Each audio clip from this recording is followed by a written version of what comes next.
አሁን ቤተክርስቲያን ስትሳለሙ መጀመሪያ ወድቃችሁ መሬቱን ትስማላችሁ አይደል? ከዛ ግራውንና ቀኙን መሬቱን ስንስም መቃብሩን ነው እየተሳለምን ያለነው። ግራና ቀኙን ስንስም ዮሴፍና ኒቆዲሞስን ነው የምናስታውሰው።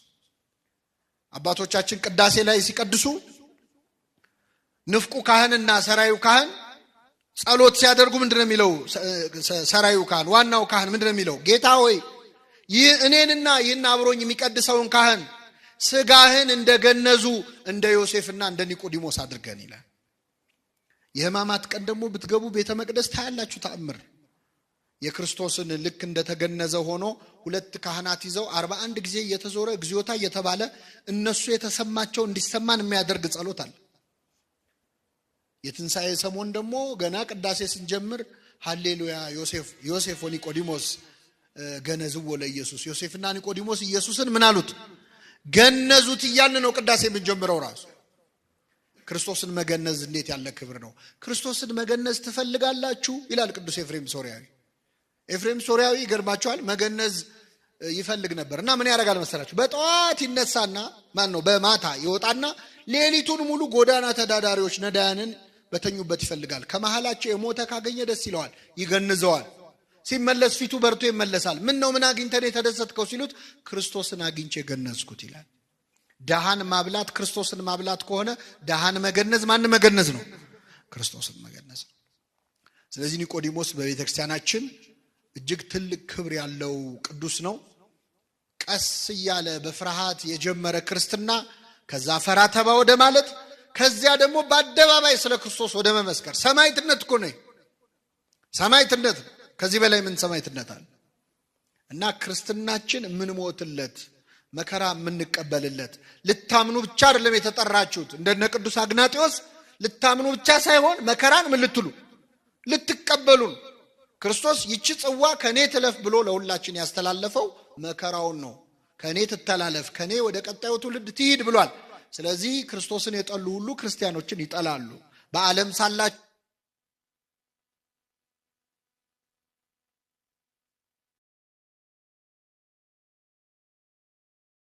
ቆርበው አላደሩ።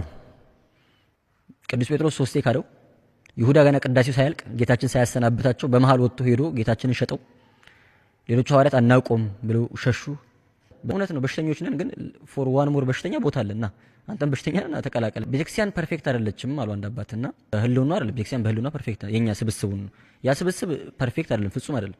ፍጹም ላለመሆኑ አንዱ ማስረጃ አንተ እዛ ውስጥ መኖር ነው። ፍጹም አይደለም አይደል? አንተ ፍጹም ካልሆንክ ሁሉ ፍጹም ሊሆን አይችልም። ቆራቢ ያልሆነ ክርስቲያን የለም። እስካሁን ያልቆረበ ኦርቶዶክሳዊ የለም። ሁሉም ኦርቶዶክሳዊ ገና ክርስቲያን በሆነበት በመጀመሪያው ቀን ስጋው ደሙን ተቀብሏል። ያ የተቀበለው ስጋው ደሙ ደግሞ የሚጠፋ ወይ የሚያረጅ የሚበላሽ አይደለም፣ ውስጣችን አለ። እስር ቤት የሚሆን ከሆነ ኦሬዲ ታስረናል ማለት ነው። ዛሬ ወደ ቅዱስ ቁርባን ስላልቀረብን ያ እስራት አይቀርም፣ ውስጣችን አለ ያ ነገር። ሃይማኖትን ፈጽመን ክደን ከእግዚአብሔር እስካልተለየን ድረስ ከውስጣችን አይጠፋም። ግን እሺ ይሁን እስራት ነው እንበልና እስራት ነው ስንል ምን ማለታችን? ኃጢአት ለመስራት ነፃነት አይሰጥም ማለት እኮ። ሌላ እኮ ምን የሚለይ ትርጉም? ታስራል ስትባል ኃጢአት እንደ ልብ መስራት አትችልም ነው እያልክ ያለው። ቅዱስ ቁርባን እውነት ነው ከኃጢአት ይከለክላል። ለኃጢአት እስራት ነው። ኃጢአት እንዳሰራ የሚጠብቅ አጥርህ ነው፣ መድኃኒትህ ነው። ሰው ኃጢአት እንደ ልቤ መስራት አልችልም ከቆረብኩኝ ብሎ ከቅዱስ ቁርባን እያራቅ ያለው ሰው የምርጫ ጉዳይ ነው። ምንም ማድረግ የምንችለው ጉዳይ አይደለም ማለት ነው። ከተማ ላይ ከሚኖር አንድ ወጣት ገዳም ውስጥ የሚኖርን አባት ምግባር አትጠብቅ። ወጣቱ ከእግዚአብሔር እስካለየው ድረስ ማንኛውንም ነገር በስርዓትና በልክ ማድረግ ይችላል። ከእግዚአብሔር የሚለየው ነገር ከሆነ ግን ስለቆረብክ ስላልቆረብክ አይደለም። ቤተክርስቲያን የትኛውም መጽሐፏ ላይ ለቆራቢዎች ይሄን ማድረግ አይቻልም፣ ለማይቆርቡ ሰዎች ይሄን ማድረግ ይቻላል የሚል ህግ የላት። ይሄን ስላልተረዳን ምን እናደርጋለን? ቆራቢ ሆና እንዴት እንደዚህ አይነት ቦታ ትታያለች? እሱ ቆራቢ ሆኖ እንዴት እንደዚህ ያደርጋል ምናምን ብለን ሰዎቹ መቆረባቸው ሳይንስ ጭራሽ እኛን ፈርድባቸዋለን። በመቆረባቸው የሆነ የተለየ ሪስፖንሲቢሊቲ ኃላፊነት ያለባቸው እስኪመስል ድረስ በእነሱ ላይ መፍረድ፣ በእነሱ ላይ ጣት መጠቆም እና ሰው እንዲፈራ ሰው አጠገቡ አጥቢያ ቤተክርስቲያን እያለ ቆራቢ መሆኑ እንዳይታወቅ ገዳም ሄዶ ይቆርባል። ሩቅ መንገድ ተጉዞ ማለት ነው። የሰውን ፍርድ የሰውን ምላስ ፈርቶ ነው። ቅዱስ ቁርባን ለኃጢአት መሞት ነው፣ ለእግዚአብሔር መመረጥ ነው፣ ከእግዚአብሔር ጋር ለመኖር መወሰን ማለት ነው።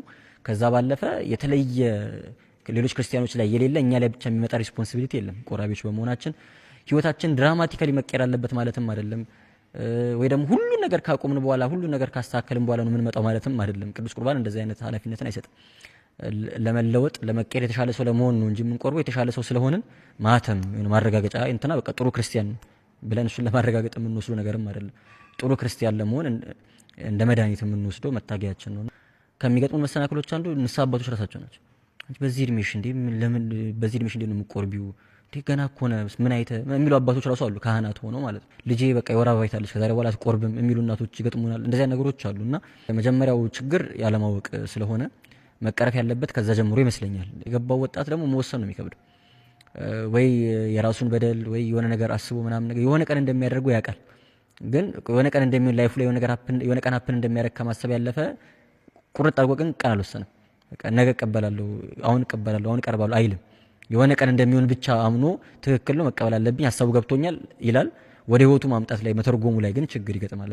የመዳን ቀን አሁን ነው፣ በቃ ዛሬ ነው፣ ዛሬ ላይ ነው የምንሰራው። ይሄ በጣም ሁሌ ሊያነቃን የሚገባ ጥሪ ነው። 2000 ዓመት ሙሉ የተሰበከ አንድ ስብከት አለ። መንግስተ ሰማያት ቀርባለችና ንስሐ ግቡ የሚል ስብከት። ግን መንግስተ ሰማያት አልመጣችም እነ ዮሐንስ ተሳስተው ነው የሚል ጥያቄ ጠይቁ ሰዎች አሉ። ዮሐንስ መጥምቅ ሰበከ፣ ከዛ ጌታችን ሰበከ፣ ሐዋርያቱም መምህራን ሰበኩት ሁሉም አይደለ? ግን እስካሁን አልመጣችም መንግስተ ሰማያት እና እንዴት ነው እስተት ነው ወይ ቀኑን ተሳስተው ነው ወይ የሚል ጥያቄ ይመጣል። አባቶቻችን መንግስተ ሰማያት ቀርባለች ማለት የሞታችሁ ቀን ቀርቧል ማለት ነው ብሎ ነው የተረጎሙት። ምክንያቱም ያንተ መንግስተ ሰማያት ዛሬ ነው። ዛሬ በህይወት እያለ ካልሰራ ከሞትክ በኋላ ወደ መንግስተ ሰማያት የሚያገባን ስራ ልትሰራችል።